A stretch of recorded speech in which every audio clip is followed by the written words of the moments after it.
সংবিধান সংশোধন কমিটিতে যোগ দিতে মির্জা ফখরুলের আহ্বান, গণভোটের রায় বাস্তবায়নে ছাড় নয় বললেন ডক্টর শফিক।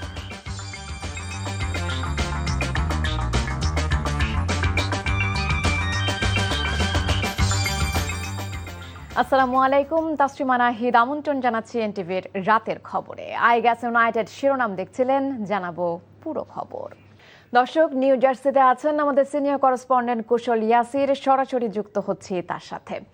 কুশল, আর কিছুক্ষণ পরই শুরু হচ্ছে ম্যাচ, আর্জেন্টিনা স্পেন ম্যাচকে ঘিরে দর্শকদের কেমন এক্সাইটমেন্ট দেখছেন?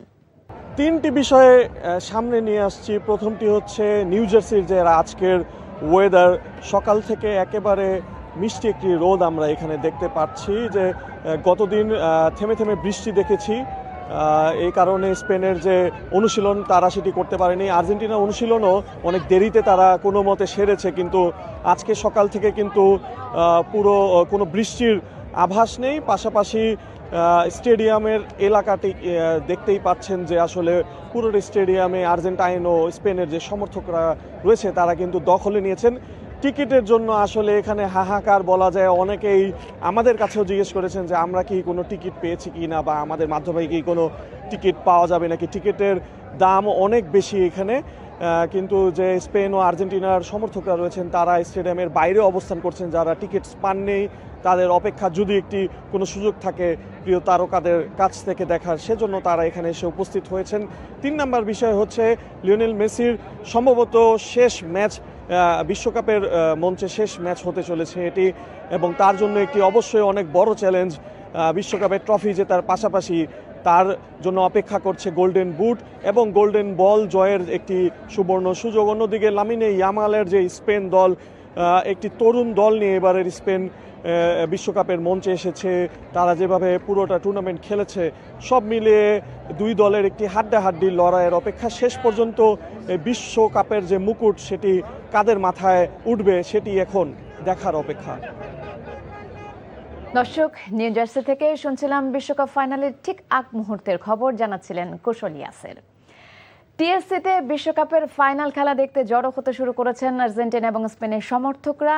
সেখান থেকে সরাসরি যুক্ত হচ্ছেন আমাদের সিনিয়র করেসপন্ডেন্ট নিয়ামল আজিজ সাদেক। নিয়ামল, আপনি কেমনটা দেখছেন জনসমাগম টিএসসিতে? প্রতিদিনই প্রত্যেকটা ম্যাচ ঘিরে সবাই এখানে জড়ো হয়, আজকে দর্শকদের আগমন কেমন দেখছেন? আসলে আপনি দেখতেই পাচ্ছেন যে এই জায়গাটি হচ্ছে আসলে যে তারুণ্যের প্রতীক, সেই টিএসসিতে আমি দাঁড়িয়ে আছি এবং এই মহারণের অপেক্ষায় গত 3টি ফাইনালে যেই দলটি উত্তীর্ণ হয়েছে সেটি হচ্ছে আর্জেন্টিনা, এবং আর্জেন্টিনা বাংলাদেশে অসংখ্য ফ্যান রয়েছেন, তারা এখানে এসেছেন। এবং বাংলাদেশের যে তীর্থস্থান বলা হয়, যেখানে আন্দোলনের চারণভূমি বলা হয়, সেই ঢাকা বিশ্ববিদ্যালয়ে আজকে অসংখ্য মানুষ তাদের প্রিয় দল যা আর্জেন্টিনার জার্সি পরে এখানে এসেছেন। তাদের অপেক্ষা যে একটা যে মূল মঞ্চটি শুরু হবে, সেই মূল যে খেলাটি শুরু হবে, সেই খেলাটির জন্য আজকে তারা এখানে অপেক্ষা করছেন। এমন ঢাকা বিশ্ববিদ্যালয়ের যে হলগুলো রয়েছে, সেই হলগুলোর বিভিন্ন জায়গা থেকে তারা এখানে এসে পৌঁছেছে এবং তাদের পছন্দময় যেই আকাশি সাদার যে জার্সি, সেই জার্সি এবং অ্যাওয়ে যে ম্যাচের সেই জার্সিটিও তারা এখানে পরেছেন।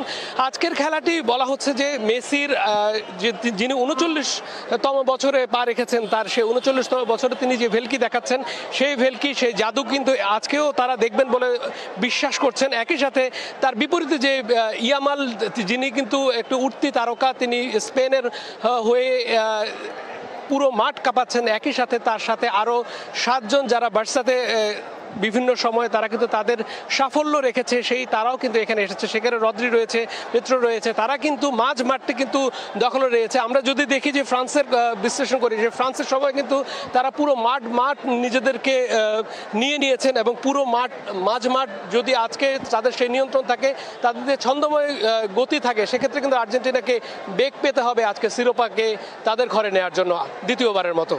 তো এই ছিল অবস্থা, এখনো খেলা শুরু হয়নি, অসংখ্য মানুষ এখানে অপেক্ষা করছেন সেই মহারণ দেখার জন্য। তাসলিমা। দর্শক আপনারা শুনছিলেন, টিএসসি থেকে আমাদের সহকর্মী নিয়ামুল আজিজ সাদেক জানাচ্ছিলেন, সেখানে বিশ্বকাপ প্রেমী এবং ফুটবল প্রেমীদের ভিড় সম্পর্কে জানাচ্ছিলেন তিনি। উত্তরাতেও এই ফাইনালকে ঘিরে আছে তুমুল রোমাঞ্চ, সেখানকার খবর জানাচ্ছেন, সরাসরি যুক্ত হচ্ছেন সহকর্মী HM মেহেদি হাসান। মেহেদি, আমাদের সাথে নিউ জার্সি থেকে যুক্ত হয়েছিলেন কুশল এবং টিএসসি থেকে সহকর্মী নিয়ামুল আজিজ সাদেক যুক্ত হয়েছিলেন। আপনি আমাদের বলেন, মিরপুর উত্তরার ওই এলাকার দর্শকদের সাথে আপনি কথা বলেছেন, কি ভাবছেন তারা আজকের ম্যাচ নিয়ে? আপনি যেটি বলছিলেন যে বিশ্বকাপের যে উন্মাদনা সেটি তো আসলে শুধু বিশ্বকাপের মঞ্চেই সীমাবদ্ধ নেই, বাংলাদেশের আনাচে কানাচে সেই উন্মাদনা ছড়িয়ে পড়েছে। আমি উত্তরায় আছি, এখানেও কিন্তু যে আর্জেন্টিনা ভক্ত যারা তাদেরকেই বেশি দেখছি, তার এক খেলা কিন্তু অনেক দেরি, তারপরও তারা এখন থেকেই জার্সি পরে, প্রিয় দলের জার্সি পরে এখান থেকেই প্রেরণা জোগাতে তারা চলে এসেছেন এবং দেখতেই পাচ্ছেন যে এখানে এখন পর্যন্ত যে আয়োজন চলছে এলইডি লাগানোর বড় স্ক্রিনে যাতে সবাই মিলে দেখতে পারে, সেই সবাইকে মিলে উচ্ছ্বাস প্রকাশ, আনন্দিত হওয়ার যে বিষয়টি সেটি তারা উপভোগ করতে চান, এই জন্যই মূলত এখন থেকে তারা চলে এসেছেন। আমরা এখানে একটু কথা বলতে চাই যদি সংক্ষিপ্ত করে, যে আজকে আসলে এই যে আগে আগে চলে আসা কেন, যদি একটু জানতে চাই। ঠিক আছে, আমরা আগে 2022 সালে আমরা একবার কাপ নিয়েছি, তখন আমরা এরকম এর থেকেও বেশি উল্লাস ছিল। এখন এর থেকে আরও বেশি উল্লাস হবে, যেহেতু খেলা একটা সময় আছে। তা আমরা এখনও কাজ শুরু হয়নি, কাজ শুরু হচ্ছে, খুব তাড়াতাড়ি কাজটা শুরু হবে। এবং আমরা একটু ছোট্ট সোনামণি তার কাছে জানতে চাচ্ছি যে আজকে কে জিতবে? তুমি আর্জেন্টিনার জার্সি পরে এসেছো, তোমার বলো কে জিতবে? আর্জেন্টিনা। আমরা কি মনে হচ্ছে যে এই যে আজকে আর্জেন্টিনা কি বিশ্বকাপে আরেকটা শিরোপা নিতে পারবে, কি মনে হচ্ছে? আজকে হচ্ছিল একটা জার্সি দোকানে গেছিলাম আমার এক ফ্রেন্ডের নিয়ে। তো ওই দোকানদার দেখলাম ব্রাজিলের জার্সি বিক্রি করতেছে হলো 1200 টাকা, আর্জেন্টিনার জার্সি 100 টাকা। বললাম ভাই কাহিনী কি, ব্রাজিলের বাদ আর্জেন্টিনার জার্সি 100 টাকা না ব্রাজিলের 500 টাকা 1200 টাকা? আমরা আর্জেন্টিনার কথা শুনতে যাচ্ছি, আজকে কে জিতবে, স্পেন নাকি আর্জেন্টিনা? আজকে অবশ্যই স্পেন জিতবে, এবং ওই দোকানদারের কথা ছিল যে স্পেন জিতবে আজকে অবভিয়াসলি আর্জেন্টিনা জিতবে। এখানে মূলত আর্জেন্টিনার ভক্ত আসিমা বুঝতেই পারছেন যে সবাই চাইছে যে আর্জেন্টিনা আরো একটি শিরোপা জিতুক এবং মেসির হাতে আরো একটি বিশ্বকাপ হাতে আসুক। তো এখন পর্যন্ত এই যে উন্মাদনা সেটি ক্রমান্বয়ে বাড়বে বলার অপেক্ষা রাখি না। তো এখন পর্যন্ত এই ছিল সর্বশেষ অবস্থা উত্তরা থেকে। তাসলিমা, ধন্যবাদ আপনাকে। দর্শক, নিউ জার্সি এবং ঢাকা থেকে সহকর্মীরা বলছিলেন আজকে বিশ্বকাপের দর্শকদের উন্মাদনার খবর। সংবিধান সংশোধন কমিটিতে যোগ দিতে বিরোধী দলের প্রতি আহ্বান জানিয়েছেন বিএনপি মহাসচিব ও এলজিআরডি মন্ত্রী মির্জা ফখরুল ইসলাম আলমগীর। আর স্বরাষ্ট্রমন্ত্রী সালাউদ্দিন আহমেদ অভিযোগ করেছেন জুলাই সনদ বাস্তবায়ন ইস্যুতে সরকারকে ব্যর্থ করার হুমকি দিলেও বিরোধী দল সংবিধান সংশোধন কমিটিতে অংশ নিচ্ছে না। রাজধানীতে আলাদা অনুষ্ঠানে এসব কথা বলেন তারা। রিপোর্ট করছেন জাহিদ রহমান। জুলাই গণ অভ্যুত্থানে শহীদ সাংবাদিকদের সম্মাননা জানাতে ইঞ্জিনিয়ার্স ইনস্টিটিউশনে এই অনুষ্ঠানের আয়োজন করে সংবাদপত্র সম্পাদকদের নতুন সংগঠন ন্যাশনাল এডিটর্স কাউন্সিল। এতে অংশ নিয়ে শহীদদের আকাঙ্ক্ষায় স্বাক্ষরিত জুলাই সনদ বাস্তবায়নে সরকারের সংকল্পের কথা তুলে ধরেন মির্জা ফখরুল ইসলাম আলমগীর। গণমাধ্যম সহ সব প্রতিষ্ঠানে তোষামোদী বন্ধে বড় ধরনের বিপ্লবের তাগিদ দেন তিনি। সংসদে সুযোগ এসছে, একটা আপনার কমিটিও তৈরি করা হয়েছে। বিরোধী দলের আমার আহ্বান থাকবে যে তারা আসবেন, এই কমিটিতে যোগ দিবেন এবং সংবিধানের যে বিষয়গুলো পরিবর্তন করা দরকার সেই পরিবর্তন করার তারা সহযোগিতা করবেন। এদিকে নির্বাচন কমিশনে যায় বিএনপির একটি প্রতিনিধি দল। সেখানে রুহুল কবির রিজভী বলেন, স্থানীয় সরকার নির্বাচনে প্রার্থীদের উপর দলীয় সমর্থনের বিষয়ে এখনো সিদ্ধান্ত নেয়নি তার দল। পরবর্তীতে এটা জানাবেন, এখন পর্যন্ত এই বিষয়ে কোনো সিদ্ধান্ত হয়নি। এদিকে জাতীয় সংসদের পাশে শহীদ ফারহান ফায়াজ মাঠে আন্তঃবিশ্ববিদ্যালয় টুর্নামেন্টের সমাপনীতে যোগ দিয়ে মির্জা ফখরুল ইসলাম আলমগীর জুলাই 24-এর অর্জন নতুন বাংলাদেশ গঠনে কাজে লাগাতে সবার প্রতি আহ্বান জানান। তরুণদের উদ্দেশ্যে বলতে চাই যে সবাই মাদককে একেবারেই না বলবে, এটাকে সবচেয়ে বেশি না বলা দরকার। আমাদের সমাজকে ধ্বংস করে দিচ্ছে, এর বিরুদ্ধে আমাদেরকে প্রতিরোধ গড়ে তুলতে হবে। জাতীয় প্রেস ক্লাবে গণ অধিকার পরিষদের আলোচনায় অংশ নিয়ে স্বরাষ্ট্রমন্ত্রী বলেন, ৭১-এর চেতনা ব্যবসায়ীদের জনগণ প্রত্যাখ্যান করেছে। জুলাই চেতনা বিক্রি করেও বেশি দিন রাজনীতি চলবে না। সংবিধান সংশোধনী কমিটিতে তো বিরোধী দল আসতে চায়নি, তারা ওয়াক আউট করেছে। আমরা বলেছিলাম আপনাদের যা যা বক্তব্য আছে, যা যা সংশোধনী আপনাদের মতামত আছে এখানে এসে দিবেন, আমরা সমঝোতার ভিত্তিতে রাষ্ট্রের জন্য যেটা করলাম সেটা আমরা গ্রহণ করব। আর জামায়াতে ইসলামের উত্থান বাংলাদেশের স্বাধীনতা ও সার্বভৌমত্বের জন্য হুমকি বলে মন্তব্য করেন গণ অধিকার পরিষদের সভাপতি ও প্রবাসী কল্যাণ প্রতিমন্ত্রী নুরুল হক নূর। সমস্ত জায়গায় ছদ্মনামে। Zahid Rahman, NTV news, Dhaka. এদিকে জুলাই সনদ ও গণভোটের রায় বাস্তবায়নে কোনো ধরনের ছাড় দেয়া হবে না বলে সরকারকে হুঁশিয়ারি দিয়েছেন বিরোধী দলীয় নেতা ডক্টর শফিকুর রহমান। তিনি বলেন, সংসদে আলোচনার মাধ্যমে জনগণের দাবি পূরণ না হলে রাজপথেই হবে চূড়ান্ত ফয়সালা। বিকেলে ঢাকা বিশ্ববিদ্যালয়ে ছাত্র শিবির আয়োজিত রক্তাক্ষরে জুলাই প্রদর্শনী পরিদর্শন শেষে ডক্টর শফিকুর রহমান বলেন, নতুন বাংলাদেশ গঠনের লক্ষ্যে জনগণ যে রায় দিয়েছে তা বাস্তবায়নে এক বিন্দুও ছাড় দেয়া হবে না। তিনি আরও বলেন, দেশের বিশ্ববিদ্যালয়গুলোতে আর গণরুমের সংস্কৃতি ফিরতে দেয়া হবে না। জনগণকে অপমান করার সুযোগ কাউকে দেওয়া হবে না। 70% মানুষ যেখানে রায় দিয়েছে, এই রায় অবশ্যই আল্লাহর মেহেরবানিতে বাস্তবায়ন হবে। আমরা লড়াই করব সংসদের ভিতরে, আমরা লড়াই করব রাজপথে। দাবি যদি সংসদে আদায় হয় আলহামদুলিল্লাহ, যদি না হয় তাহলে রাজপথেই লড়াই করে আন্দোলন করে সেই দাবি আদায়ে বাধ্য করা হবে। 2022 সালে শেখ হাসিনার আমলের বিশ্বকাপের খেলা দেখানোর নামে যেখানে অর্থ লোপাট হয়েছে, সেখানে বর্তমান সরকার দেশের অর্থ অপচয় রোধ করেছে বলে জানিয়েছেন তথ্য ও সম্প্রচার মন্ত্রী জহিরুদ্দিন স্বপন। সকালে তথ্য অধিদপ্তরের সম্মেলন কক্ষে সংবাদ সম্মেলনে তিনি এই তথ্য জানান। প্রধানমন্ত্রীর নির্দেশনায় সরাসরি ফিফার সাথে যোগাযোগ করে মাত্র $3.85 মিলিয়ন বিশ্বকাপ ফুটবলের সম্প্রচার স্বত্ব কেনা হয়েছে বলে জানান মন্ত্রী। ফিফার সাথে আরেকটু সময় নিয়ে আলোচনা শুরু করা গেলে আরও দর কষাকষির সুযোগ থাকত বলেও জানান তিনি। তথ্যমন্ত্রী জানান, 2022 সালে এই খাতে 140 কোটি টাকা লেনদেন হয়েছিল, যার মধ্যে 98 কোটি টাকা সরকারের তহবিল থেকে খরচ হয়। এই অর্থ লোপাটের সাথে জড়িতদের বিরুদ্ধে বিভাগীয় তদন্ত চলছে।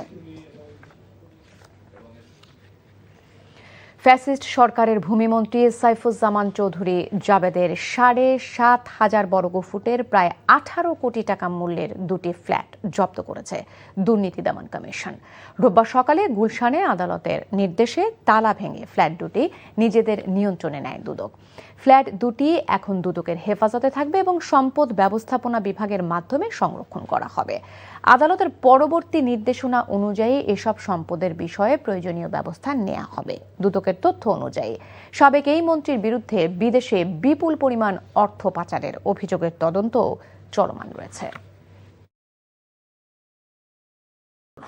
আগামী 5 বছরেই দ্বিগুণ হতে পারে স্বর্ণের দাম। গত কয়েক বছর ধরে মূল্যবান এই ধাতুর দাম ধারাবাহিকভাবে বাড়ছে। মাঝে কিছুটা ওঠানামা করলেও দীর্ঘমেয়াদী প্রবণতা ঊর্ধ্বমুখী। 2020 সালেও প্রতি আউন্স স্বর্ণের দাম ছিল $1,585, অথচ বর্তমানে তা $4,500 ছাড়িয়ে গেছে। চাহিদা বাড়ার কারণে স্বাভাবিকভাবেই স্বর্ণের দাম বাড়ছে। চীন, রাশিয়া, ভারত ও তুরস্ক সহ উদীয়মান বাজারের কেন্দ্রীয় ব্যাংকগুলো তাদের স্বর্ণের মজুদ বাড়াচ্ছে। বাংলাদেশের জীবনধারা ও বিনোদন খাতে নতুন মাত্রা যোগ করতে আকিজ ইনসাফ গ্রুপ উদ্বোধন করল দ্য গ্র্যান্ডিয়র ও প্ল্যাফিনিটি। আজ প্রতিষ্ঠান দুটির আনুষ্ঠানিকভাবে উদ্বোধন করেন আকিজ ইনসাফ গ্রুপের ব্যবস্থাপনা পরিচালক শেখ জামিল উদ্দিন। আনুষ্ঠানিকভাবে যাত্রা শুরু করা এই দুটি ভিন্নধর্মী উদ্যোগ পরিবার, বন্ধু, সহকর্মী এবং সব বয়সী দর্শনার্থীদের জন্য এক নতুন অভিজ্ঞতার দ্বার উন্মোচন করবে।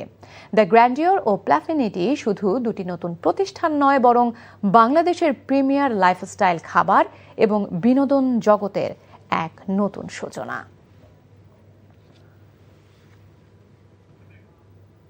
টানা দুটি বিশ্বকাপ জয়ের হাতছানি আর্জেন্টিনার সামনে। ফাইনালের ভেন্যু নিউ ইয়র্কে, তাই আর্জেন্টাইন সমর্থকদের উচ্ছ্বাসটাও যেন চোখে পড়ার মতো। বিভিন্ন পূর্বাভাসে স্পেন এগিয়ে থাকলেও তারা স্বীকার করেছেন, লিওনেল মেসির নেতৃত্বাধীন আর্জেন্টিনা এবং বর্তমান বিশ্ব চ্যাম্পিয়ন দলকে মোটেও হালকাভাবে নেবার সুযোগ নেই। বৃষ্টিও পারেনি সমর্থকদের উচ্ছ্বাসে বাঁধা হয়ে দাঁড়াতে। নিলয় মজুমদারের আরও একটি ডেস্ক রিপোর্ট।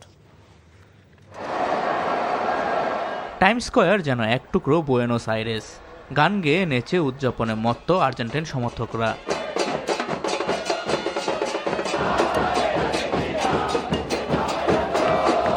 অনেক সমর্থকের হাতে ছিল মেসিকে নিয়ে তৈরি ব্যানার। তাদের আশা মেসি দলকে আবার জেতাবেন টানা দ্বিতীয় শিরোপা। দেশটির কিংবদন্তি ফুটবলার দিয়েগো ম্যারাডোনার ছবিও ছিল বিভিন্ন ব্যানার ও সমর্থকদের স্লোগানে।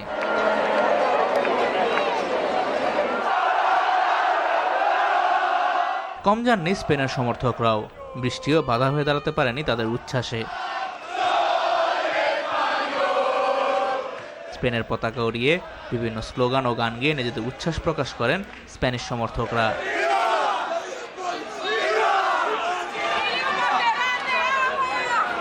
স্পেন তাদের ইতিহাসের দ্বিতীয় বিশ্বকাপ শিরোপা জয়ের লক্ষ্য নিয়ে মাঠে নামছে।